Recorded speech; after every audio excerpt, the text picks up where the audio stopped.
आणणे हा आहे. बरोबर आहे. आपण पाहिलं तर गेल्या 9-10 वर्षात पारंपरिक औषधोपचारांचा प्रसार करण्यासाठी हे औषधोपचार जे आहेत ते जागतिक स्तरावर पोहोचवण्यासाठी अनेक पावलं उचलली गेली आहेत. तर नुकतीच एक ट्रेडिशनल मेडिसिन ग्लोबल लायब्ररी सुरू करण्यात आली आहे. याबद्दल काय अधिक माहिती देता येईल? म्हणजे आपण पाहिलं तर आता 16 लाखांहून अधिक संसाधनं एकत्रित करण्यात आली आहेत आणि त्याचा नेमका काय परिणाम होणार आहे? काय सांगाल याविषयी?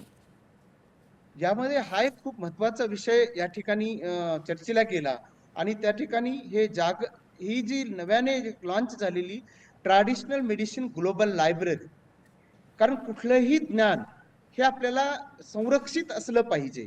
तर हे एक जागतिक सर्वसमावेशक डिजिटल ज्ञान भांडार तयार केलं गेलं आणि ज्याचे उद्दिष्ट असं आहे की पारंपरिक, पूरक आणि समवेत आरोग्य पद्धती, ज्याला traditional, complementary and integrative medicine यांच्याशी संबंधित माहिती एकत्रित करणे, संरक्षित करणे आणि न्याय्य प्रवेशासाठी उपलब्ध करून देणे आहे.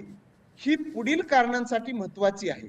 एक तर जागतिक डिजिटल लायब्ररी तयार झाली. हे डिजिटल ज्ञान भांडार आहे ज्यात जवळपास 1.6 ते 1.7 दशलक्षांपेक्षा जास्त माहितींच्या नोंदी, रेकॉर्ड्स यामध्ये नोंदवल्या गेल्या आहेत. जसे की वैज्ञानिक लेख, वेगवेगळे आर्टिकल्स, सायंटिफिक आर्टिकल्स, अभ्यास, तसेच वेगवेगळे धोरणे, नियम, मल्टीमीडिया कलेक्शन्स आणि इतर संसाधने यामध्ये अंतर्भूत केलेली आहेत. तसेच यामध्ये 194 देशांच्या देश व विशिष्ट जवळपास 6 आंतरराष्ट्रीय प्रदेश, जे जगाचे जे वेगवेगळे 6 कटिबंध आहेत, WHO चे जे 6 रिजन आहेत, तर यांचे आंतरराष्ट्रीय पोर्टल पर्यंत विस्तृत स्तरावर माहिती उपलब्ध करून दिलेली गेली याच्यामध्ये.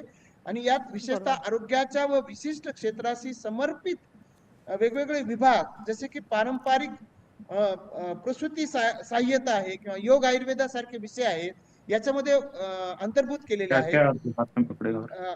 आर्टिफिशियल इंटेलिजन्स आधारित साधने, शोध, विश्लेषण आणि माहिती व्यवस्थापन सुलभ करण्यासाठी AI आधारित फीचर्स या डिजिटल लायब्ररीमध्ये समाविष्ट केलेले आहेत.